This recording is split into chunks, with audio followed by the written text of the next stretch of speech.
If you're looking to create, grow, and sustain your wealth, download and subscribe to the Pain Points of Wealth podcast at BeBullish.com with Bob, Ryan, and Chris Payne. It's your podcast for market insights, money tips, and real talk on the economy. Download and subscribe at BeBullish.com.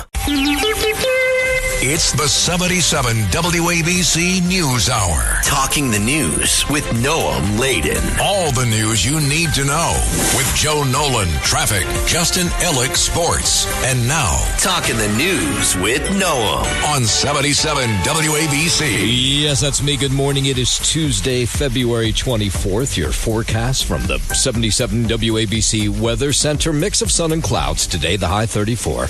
Tonight and overnight, we'll see some snow showers, low 25. And then Wednesday morning, snow showers, sunshine in the afternoon, high 45. If you're walking out the door with us right now, 22 partly cloudy in Mount Vernon up in Westchester County. It's 28 and partly cloudy in Asbury Park and over in New Jersey. And it's 22 and clear right outside our Midtown studios. This is the Top 5 at 5. The dig out from Big Blizzard is well underway. Thousands across the tri-state still have no power. Some parents not happy with the mayor that he's reopened schools this morning. NYPD cops were beamed with snowballs in Washington Square Park. And it was snow angels to the rescue. All right, let's get into it at 5:01. I feel like my job as a newscaster is I have to play the sound of a snowblower.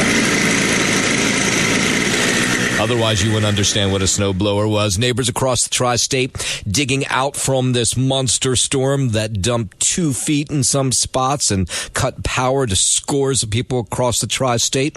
These people in Union County, New Jersey, still amazed by how much snow fell. The snow is very heavy underneath, so the snowblower's getting stuck a lot, so you have to do it like in layers. It's heavy and wet, and there's like a layer of like really dense snow at the bottom, so it's been a lot of work. Yeah, people say, it's beautiful, though, on the trees. You're just not great if you don't have any power. I'm pretty old, and I've seen some heavy snows, but this is right up there with the best of them, really? You know? A couple storms like this in the same winter is wild.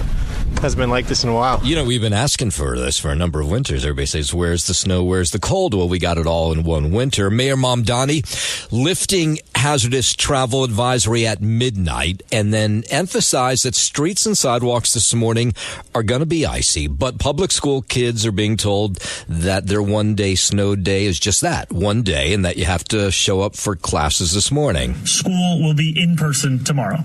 You can still pelt me with snowballs when you see me. Yeah, and there might be some who will. We saw a lot of snow here in the city. So far, the storm has dropped 16 to 19 inches on most parts of our city. Eastern Staten Island reporting over 24 inches of snow. Okay, so I have been here in Manhattan, and I have to say the streets look pretty good. Sidewalks as well. I mean, certain places it's icy where people haven't done the job. And the mayor says sanitation workers have done a phenomenal job across the city. Now, I haven't been all across the city, but what I see here in Manhattan anyway is pretty good. DSNY has distributed over 50 million pounds of salt and plowed over 99.5% of city streets at least once. And the mayor yesterday again asking for more people to step forward with a snow shovel, or they'll supply you with one to help dig out bus stops, that kind of thing.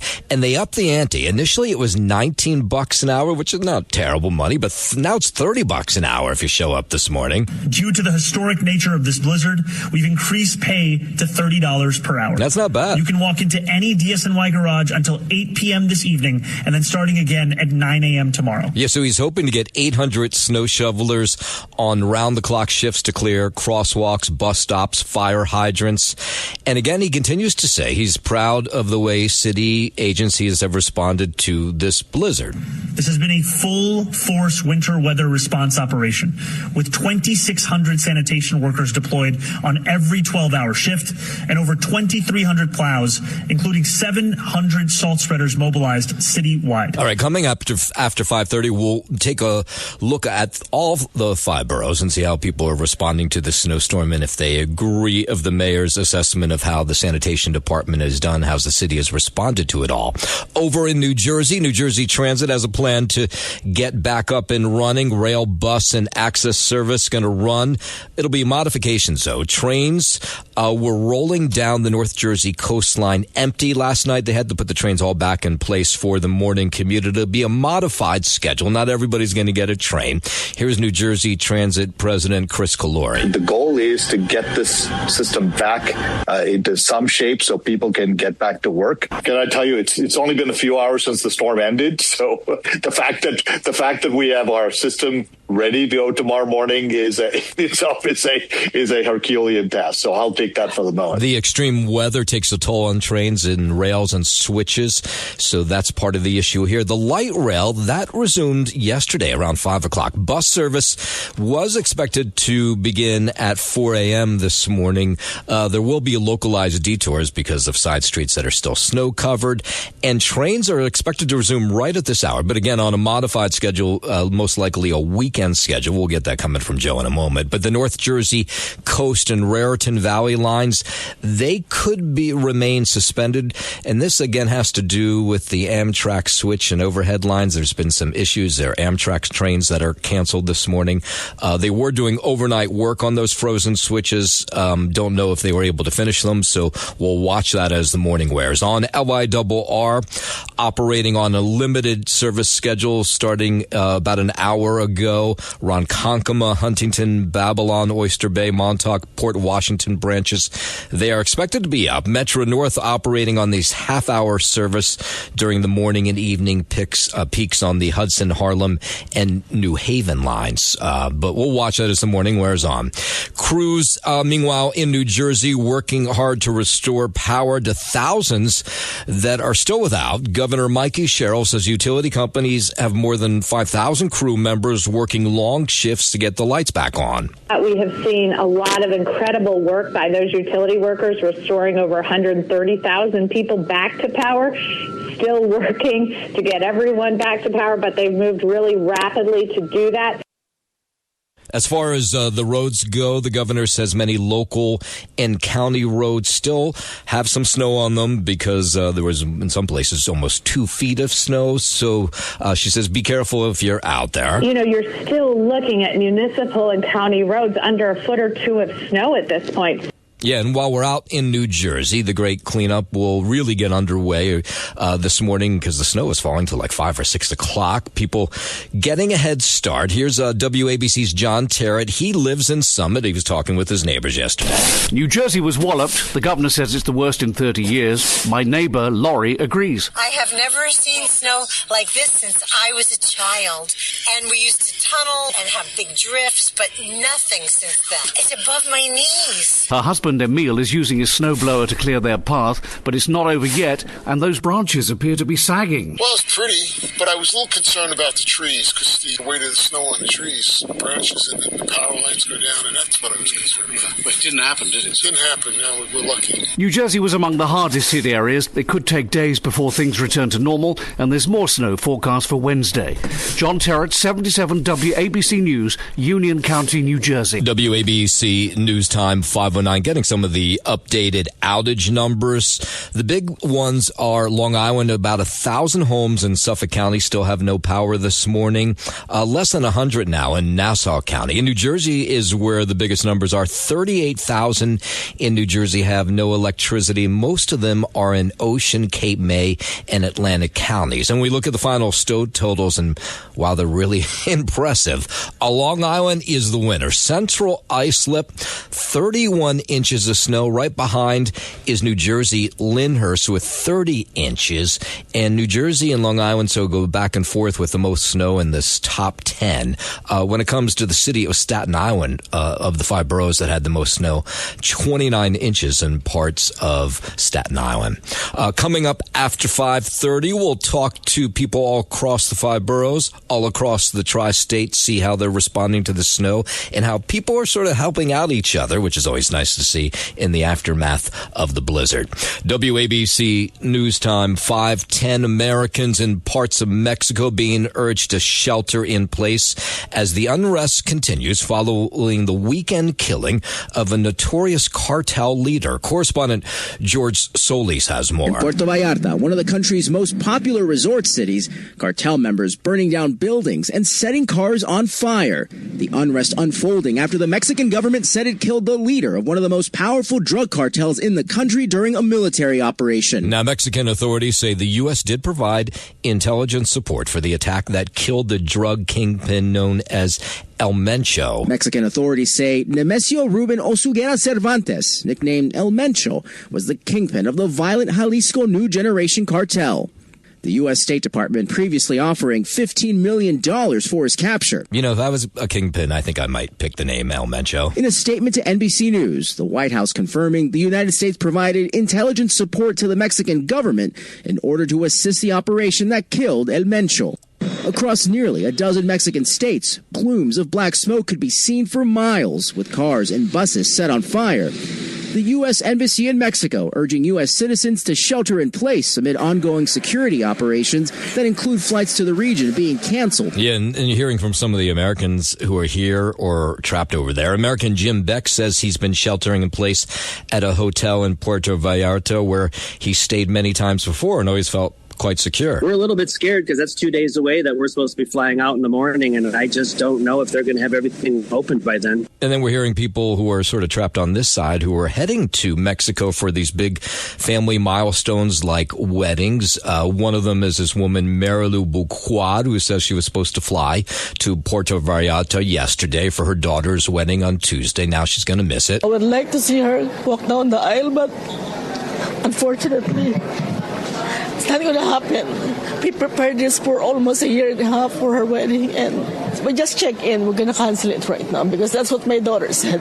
I want you to be here, but for your safety, I want you to cancel your flight. Yeah, it's just too dangerous now. 5:13 out to Los Angeles. Nick Reiner pleading not guilty yesterday to the murders of his parents, Rob and Michelle Reiner. This was in court yesterday. Los Angeles County District Attorney Nathan Hochman says the case is on track. We have provided the bulk of discovery to defense counsel, and we are now waiting for the coroner's report. When that is provided to the district attorney's office, it will in turn be provided to defense counsel. The 32-year-old Nick Reiner entered his not guilty plea in a downtown Los Angeles courtroom yesterday following a slew of delays in his arraignment. Reiner facing 2 counts of first-degree murder on suspicion of stabbing his parents to death inside their Brentwood home back in December. Hochman, the DA there, says the death penalty could be used here. Along those lines, we take the process in which we determine whether or not the death penalty should be sought extremely seriously, and it goes through a very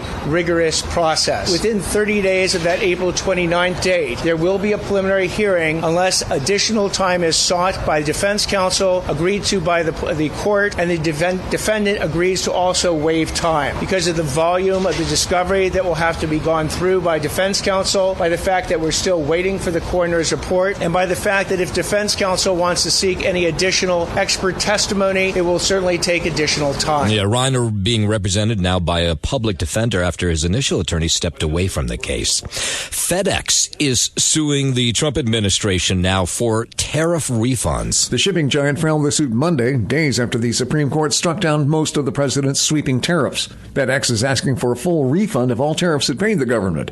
Last Friday, the High Court ruled that Trump had exceeded his presidential authority when he imposed the tariffs under the International Emergency Economic Powers Act.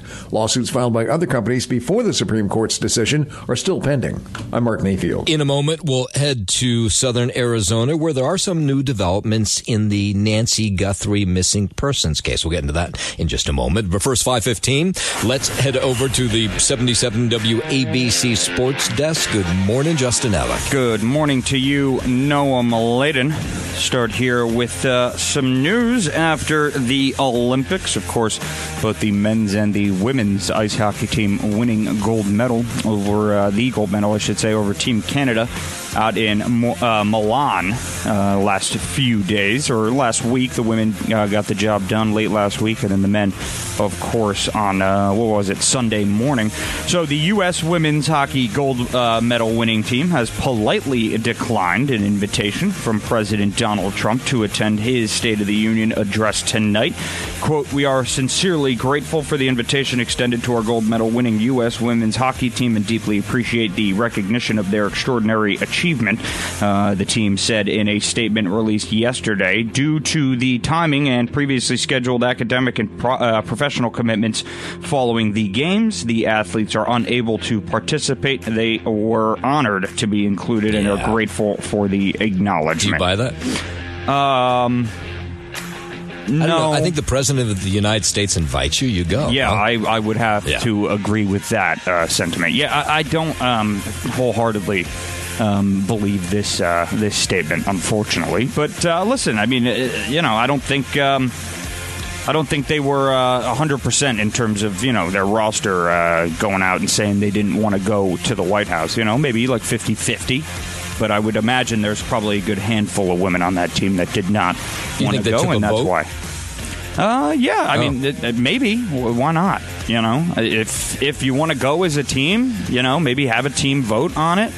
And I don't know. I put my money on that. I bet they had a team vote and they voted not to go. Yeah, I would think so. Yeah. And the majority rules in that aspect. Yeah. I don't think it's one of those situations where the coach says, "Hey, listen, this is something we have to do." Or the general manager, or whatever the case may be.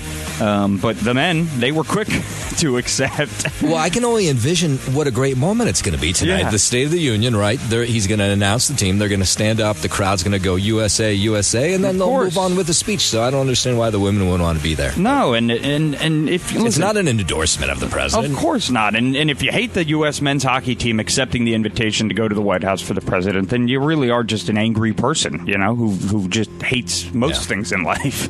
I mean, how do you not feel good about watching, Kash Patel in the locker room partying it up with the boys, and then he gets the president on the phone and they have a nice casual conversation. I'll get a military plane out to come pick you boys up. Yeah. I mean, that's just a great feel-good video, and then you have a lot of media backlash over the last 24 hours about it, and, at least for me, I just can't make much sense of it. Nope.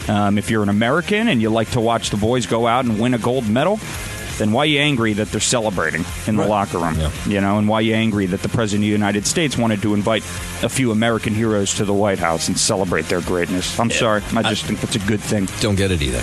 Anyway, you got a couple NBA games tonight as well. 7:30 p.m. tip-off for the Nets at home against the Mavericks, and also at 7:30 the Knicks. They're out in Cleveland against the Cavaliers. That is your Sports Noah, man. I'm Justin Ellick on 77 WABC. The WABC news time 5:20, more than 3 weeks after Savannah Guthrie's mom, Nancy Guthrie, reported missing. The search continues in southern Arizona for the missing 84-year-old mother.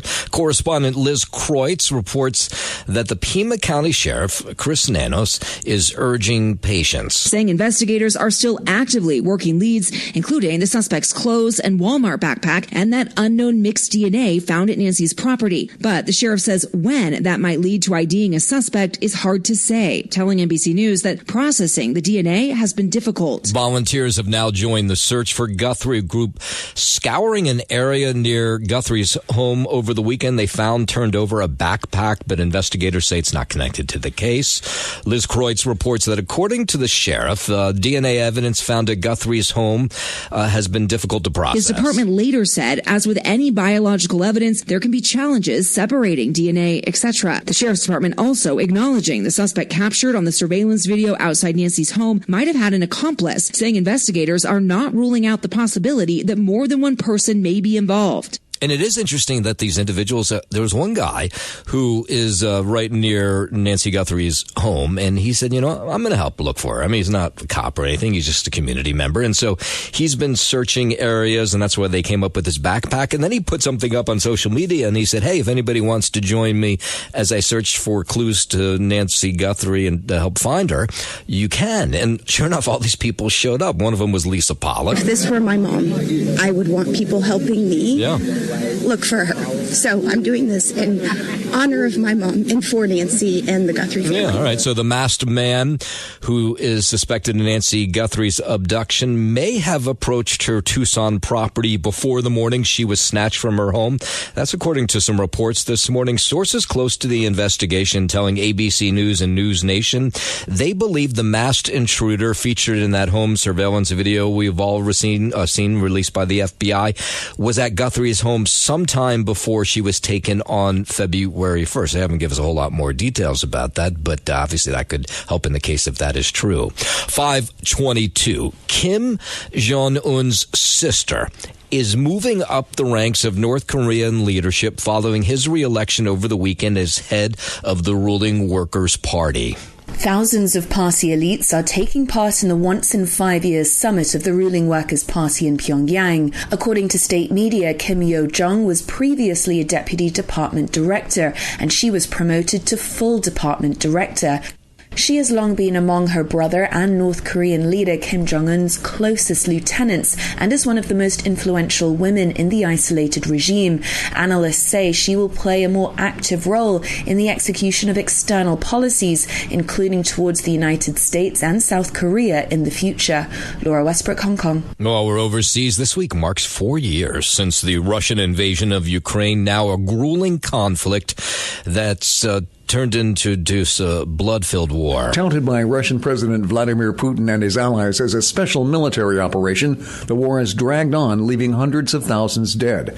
The Russians were kept from making a quick takeover of the country, and the battle lines have largely remained static in recent months. It's a conflict that's seen the unprecedented widespread use of technology like militarized drones, with around 6 million refugees fleeing. Several attempts have been made at brokering a peace deal, but little progress has been seen.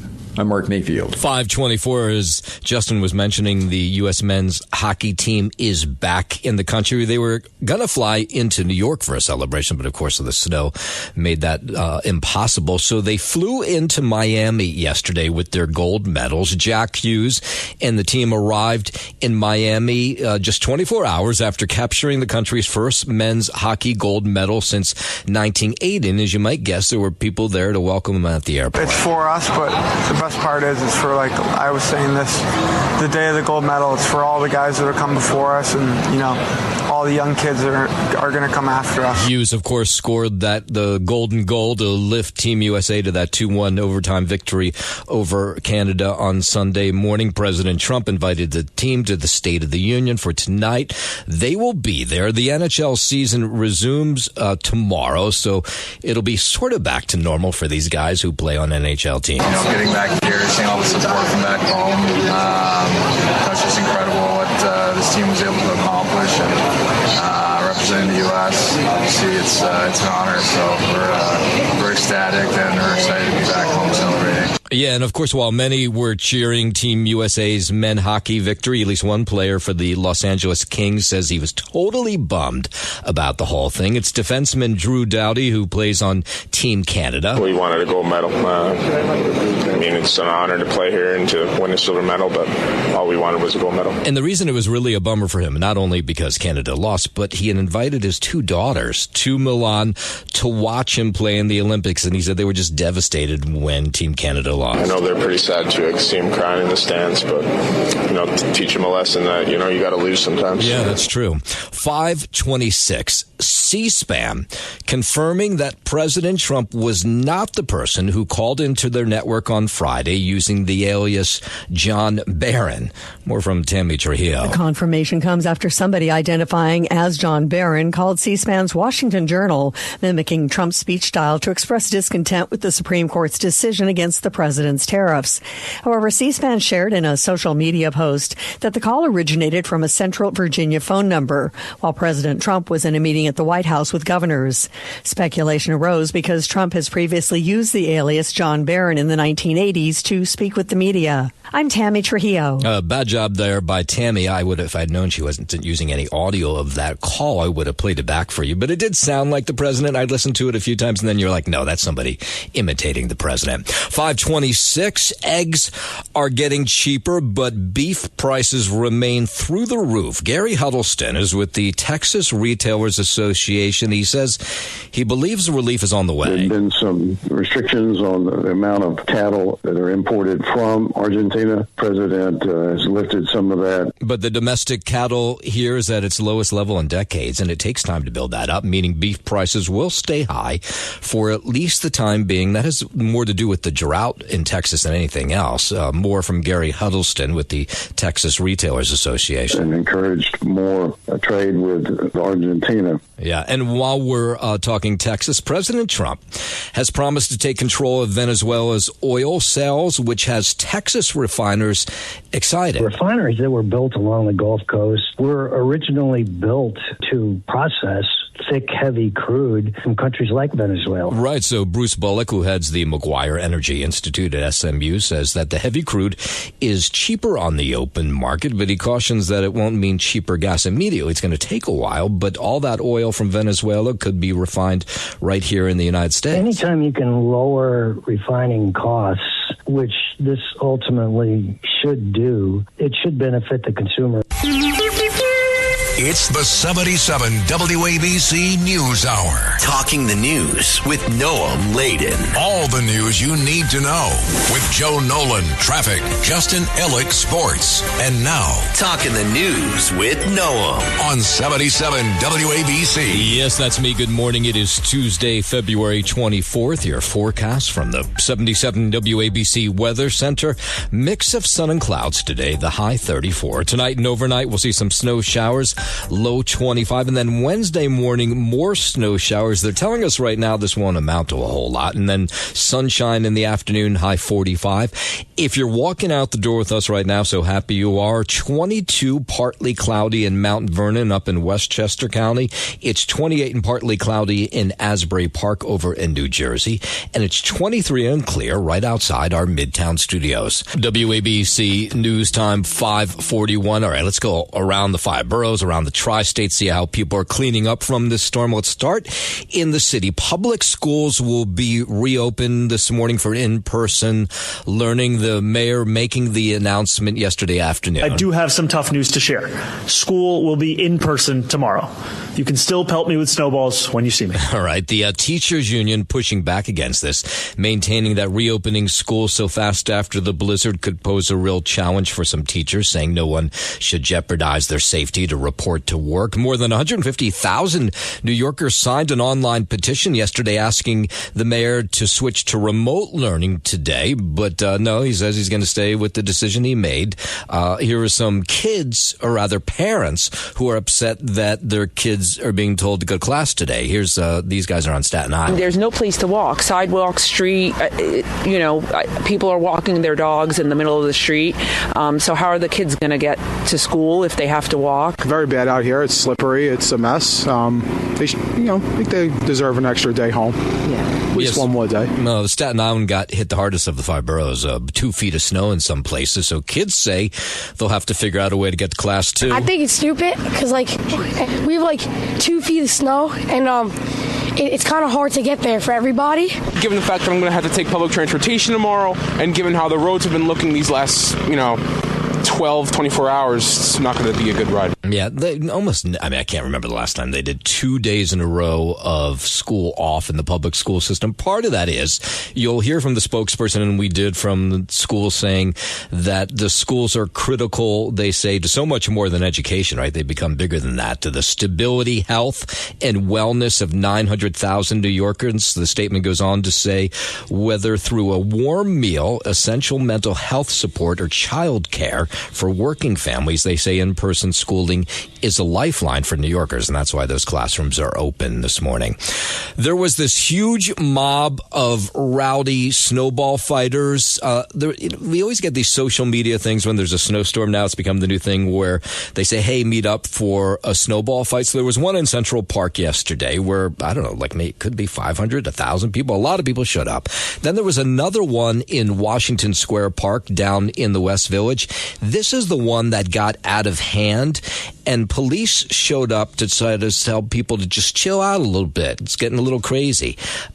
They did not. They started beating these police officers with snowballs. Here's a little bit of what it sounded like yesterday. It's about 4 o'clock.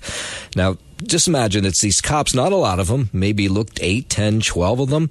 They're walking towards this group of snowball fighters, and they're saying, hey, chill out a little bit. You're hitting other people. You're beaning cars. It's just not cool.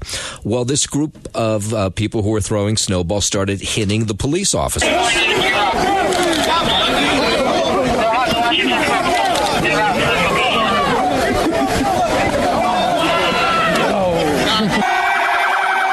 it got ugly.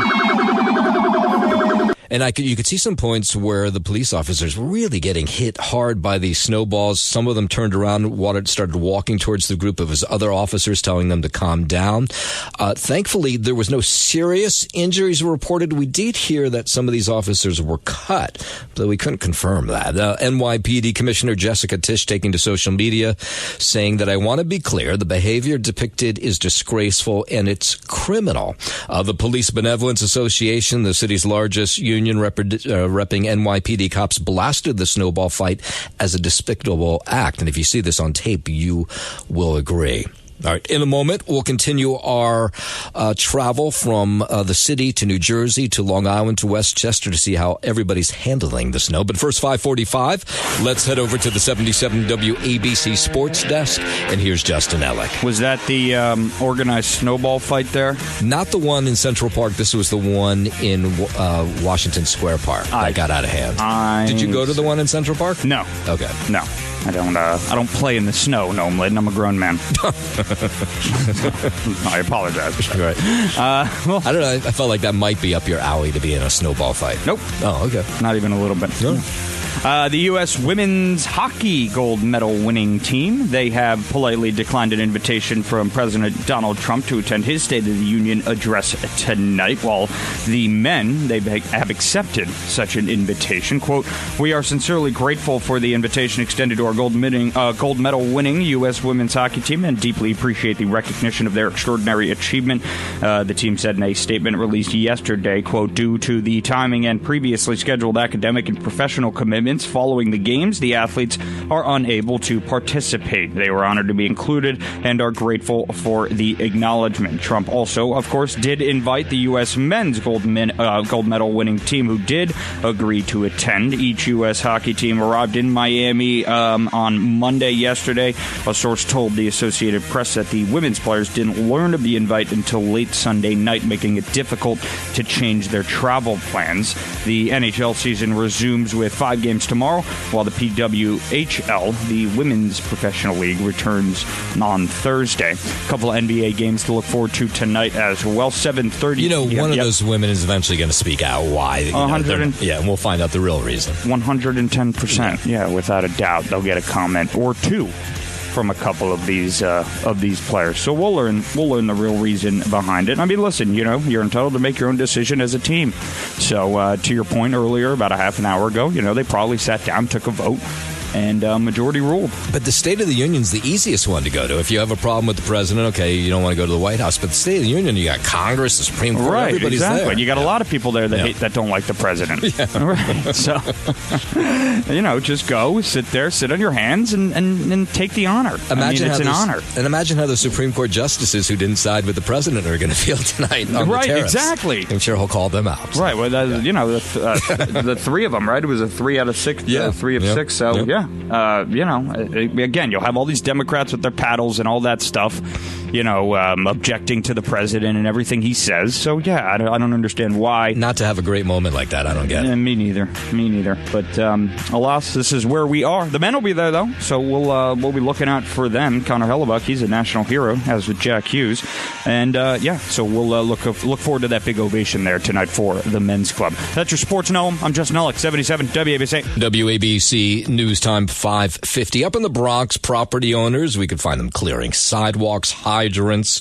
They don't want to get slapped with one of those Department of Sanitation tickets for not clearing the wall. We do have a responsibility to keep, it safe, make sure nobody hurts themselves, the path clear. There's certain steps we got to take to make sure that, everybody's safe in the community. Let's head over to Long Island, where homeowners there in Nassau County say some of their streets have been left buried in snow, no plows in sight, raising concerns about safety and emergency access. In Farmingdale, this woman, first responder, says her street consistently is never cleared following snowstorms. She said it happens every time it snows. We're both essential workers. Doesn't matter rain, snow, shine, I have to get to work. There's elderly people on the block. An ambulance tried to get down. They couldn't get down. Police car couldn't come down. So she lives on Cedar Place, and they did partially clear the street, but it wasn't the town of Oyster Bay that did the work. They actually brought in their own equipment to get snow off the street because people had cleared their driveways, but then they couldn't drive anywhere. We did have a car stuck on the street that got abandoned at some point this morning.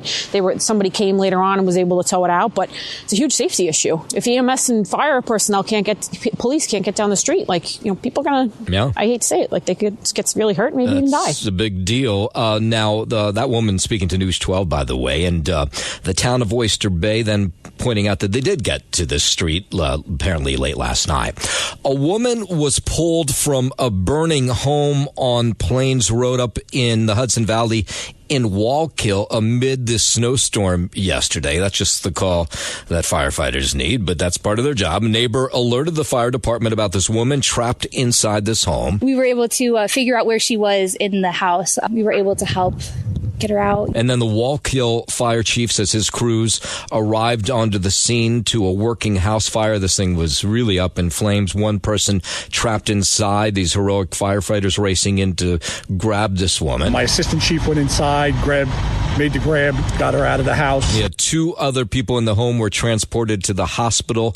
We're being told the woman who they got to, who was trapped inside, is not in fantastic shape. An Ulster County Sheriff's deputy who was at the scene is being treated, the Ulster County Sheriff, I should say, who was at the scene, says the fire is being treated as a crime scene. Investigators remained at the scene for hours yesterday. 5:53 over to New Jersey, where trees were snapping everywhere, not just in New Jersey from the heavy snow, but no matter where you went. In fact, this morning, Long Island, some of the traffic slowed down because of trees that are in the middle of the road. In this case, this was in Hightstown, New Jersey, during the height of the blizzard. A couple, they're lying in bed when they hear this loud bang, and all of a sudden this entire branch comes through the roof into their bedroom, through right the middle of the 2 of them onto their bed. I mean, this was a wild scene. Chris Pinelli telling News 12 he could not believe what he was seeing when this massive branch missed him and his wife just by inches. We were just laying in bed, and I heard obviously the storm is going on, winds. I heard just a loud bang or some odd sound that I've never heard in the neighborhood before. So I thought to myself, this is just very strange to hear. And then I just hear this other noise coming, and then the branch just coming through the roof, right past my body and right above hers. It went right in between us. Lucky, very, very lucky. Yeah, that's amazing. The couple was not hurt. And then you just get the people who are regularly complaining, enough of this winter already. I think this is it. This is enough. If not this, then I would have been I needed a little bit more. But I think we've had enough now. I'm ready for spring. This has been the worst winter I've ever been in. I tell you straight up. I don't know who pissed off Mother Nature, but they got to fix that because I'm tired. I'm tired of it. Yeah, that's right about Mother Nature. And we'll end with a nice story. The digging out across Westchester is, just like everywhere else, they're trying to get rid of the snow. The Hudson Valley end got hit hard, but not as hard as some other places like New Jersey and out on Long Island. But they still got a lot of snow. It was piling up in places like Greenburgh. And there's lots of people who just don't have the ability to shovel, well, whether they be elderly or physically challenged. And so there's this group that goes around, not just Greenburgh, but other towns as well. And they call themselves Snow Angels. And for free, they'll dig people out. And one of the people they digged out yesterday was in Dobbs Ferry. George and Mary Roca, they're both in their 90s. He said he's spent some 70 years in this neighborhood, and I'm sure he's dug out a lot of his neighbors over the years, so it was time that he be dug out, or digged out? Is it digged out or dug out? And here he was, all excited when he saw this crew show up, because he said, I'm old already, I can't do this. Oh, I didn't come outside.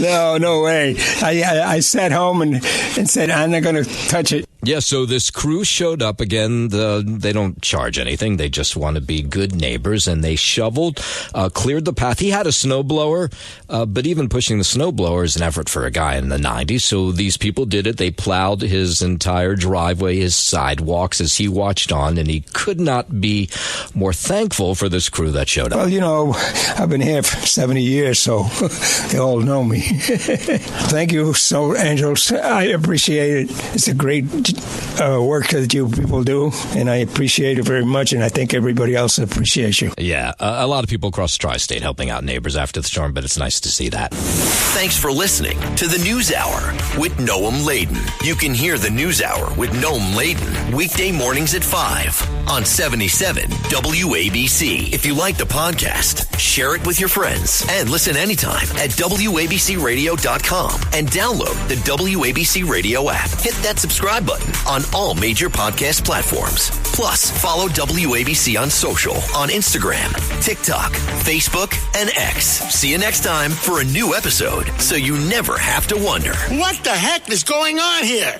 Rural Americans deserve access to the best of what our nation has to offer, especially health care. Across every state and every community, America's rural hospitals are the first line of defense, protecting our families, neighbors, and loved ones. No matter where you live, hospital care doesn't clock out. They're there 24 hours a day, 7 days a week, 365 days a year. Each year, America's over 5,000 hospitals care for millions of patients, providing 24/7 emergency care, delivering babies, cancer treatments, and other life-saving care that patients rely on. Behind every one of those patients are doctors, nurses, and caregivers working tirelessly to keep people healthy and safe. Hospitals are our community's lifelines. They employ our neighbors and keep our families healthy. But now, some in Congress are threatening access to care. Tell Congress, protect patient care to keep America strong. Don't cut rural health care.